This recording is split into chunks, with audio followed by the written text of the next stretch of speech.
नमस्कार, मैं पद्मिजा जोशी एक प्रेरक प्रसंग के साथ उपस्थित हूँ। तो प्रसंग ऐसे है कि बम्बई में एक व्यक्ति प्राइवेट जॉब करता था। अच्छी जॉब थी, ठीक ठाक जॉब थी। तो वो अपनी लाइफ में बहुत परेशान रहता था। उसको लगता था कि मेरी जीवन में कितनी परेशानियां हैं और क्यों हैं, मेरे ही जीवन में क्यों हैं, यही सोचता रहता था। कभी ऑफिस की परेशानी, जॉब को लेके परेशानी, कभी परिवार से संबंधित परेशानी, कभी अपने स्वास्थ्य को लेके परेशानी। तो जो व्यक्ति ज़्यादा तनाव में और परेशानी में रहेगा, प्रेशर में रहेगा, तो स्वास्थ्य की भी परेशानी सामने खड़ी हो ही जाएगी। तो वो बहुत परेशान रहता था। तो उसका एक घनिष्ठ मित्र था, तो उसने अपने मित्र से ये चर्चा की इस बारे में, अपनी परेशानियों के बारे में। तो उसके मित्र ने कहा कि यहाँ बम्बई से आउटर में एक जगह पे एक बहुत सिद्ध बाबा रहते हैं। मैंने सुना है, मैं गया तो नहीं हूँ, लेकिन कुछ लोगों से सुना है कि अपनी समस्याओं को लेकर के जब लोग वहाँ जाते हैं तो वो भली भांति उनकी समस्याओं को सुनते हैं और उसका समाधान बताते हैं, और सुना है लोगों को लाभ भी होता है। अगर आप चाहें तो वहाँ जा सकते हैं, मैं आपको एड्रेस बता दूंगा। उसने कहा ठीक है। तो मित्र ने पूरी बातें उसको समझा दी। तो इसने एक दिन छुट्टी के दिन प्लान बनाया और ये उन बाबा जी के पास पहुँच गया। जब बाबा जी के पास पहुँचा तो अपने नंबर का इंतज़ार किया। फिर बाबा जी से इसकी भेंट हुई। तो इसने अपनी जो भी उलझनें थीं, जो भी परेशानियां थीं, जॉब को लेके, परिवार को लेके, स्वास्थ्य को लेके, जो भी उसको उलझन थी जिससे वो बहुत ज़्यादा परेशान रहता था, उसने बाबा जी को पूरी बात बताई कि बाबा मैं बहुत परेशान हूँ और कोई भी उपाय मुझे नहीं मिलता है कि मैं ये करूं तो मेरी परेशानियां कम हो जाएं।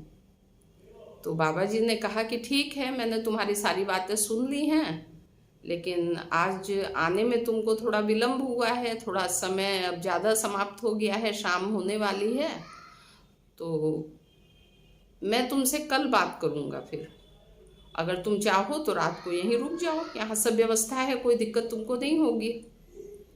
हाँ, लेकिन एक तुमको छोटा सा एक काम करना पड़ेगा। तो उस व्यक्ति ने सोचा कि फिर उतनी लंबी दूरी से मुझे दोबारा आना होगा, और यहाँ जब सारी व्यवस्थाएं हैं, मुझे किसी प्रकार की दिक्कत नहीं होगी, तो बाबा जी कह ही रहे हैं तो मैं रात को यहीं रुक जाता हूँ। उसने अपनी स्वीकृति दे दी। तो बाबा जी ने कहा कि ऐसा है कि हमारे आश्रम के पीछे की तरफ हमने कुछ ऊँट पाल रखे हैं। तो ऊँट की देखभाल करने के लिए तो लोग हैं, कर्मचारी हैं, वो उनकी सेवा करते हैं। उससे संबंधित कार्य तुमको कुछ नहीं करना है। तो उसने कहा फिर मुझे क्या करना है? तो बोले तुमको सिर्फ ये करना है कि तुमको ऊँटों के पास कुछ दूरी पे बैठे रहना है, लेकिन जब सारे ऊँट बैठ जाएंगे तब तुम सोने जाना। उसने सोचा ठीक है, कर लूँगा। उसने अपनी ड्यूटी दी, जैसे भी दी, दे ली। अगले दिन सुबह निर्धारित समय पे और बाबा जी ने उनको बात करने के लिए अपने पास बुलाया। तो बाबा जी ने पूछा और बताओ रात कैसी बीती? तो उसने कहा कि बाबा जी मैं तो रात भर परेशान हो गया। एक ऊँट को जैसे तैसे बैठाता तो दूसरा खड़ा हो जाता था, दूसरे को बैठाता तो तीसरा खड़ा हो जाता था। बड़ी मुश्किल से कभी कभी कोई अपने आप बैठ जाता था और कोई बैठाने पे भी नहीं बैठता था। तो मैं तो रात भर सो नहीं सका और मैं तो बहुत परेशान हो गया ऊँटों के साथ। तो बाबा जी हंसने लगे और बोले कि देखो, जो हमारे आपके जीवन में जो समस्याएं हैं ना, वो इन ऊँटों की तरह से हैं। और हम लोग जो घबरा जाते हैं, परेशान हो जाते हैं, उससे भी कोई समाधान नहीं निकलना है। ऊँटों को कब बैठना है, कब खड़ा होना है, वो अपने हिसाब से होंगे। आप जबरदस्ती उनको ना खड़ा कर सकते हो ना बैठा सकते हो। तुमने देखा, कोई बैठाने पे नहीं बैठा, कोई कुछ समय बाद अपने आप बैठ गया, कोई बैठा हुआ था खड़ा हो गया।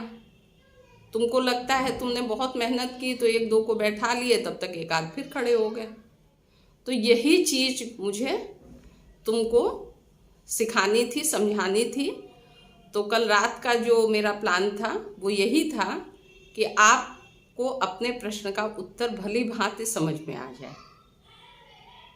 और यही आपकी हमारे जीवन में जो समस्याएं हैं वो इन ऊँटों की तरह से ही हैं। तो बाबा जी ने कहा कि ऐसा है, अब आप बिल्कुल परेशान मत हो। और ऐसा भी नहीं है कि ये सिर्फ आपके जीवन में होता है, ये सबके जीवन में होता है और हमेशा होता रहेगा। यही जीवन है। आप एक समस्या का समाधान ढूंढते हैं, तब तक पता चलता है कि एक और दूसरी समस्या सामने आ गई। कुछ समस्याओं को हम लोग भगवान भरोसे या वक्त के भरोसे छोड़ देते हैं तो वो अपने आप समाप्त हो जाती हैं। तो ये जो उदाहरण है ये हमारे आपके जीवन से संबंधित है और प्रेरणादायक प्रसंग है। और वो व्यक्ति फिर मतलब प्रेरणा उसको मिली, बाबा जी का आशीर्वाद लेके वो अपने घर को आ गया। Thank you.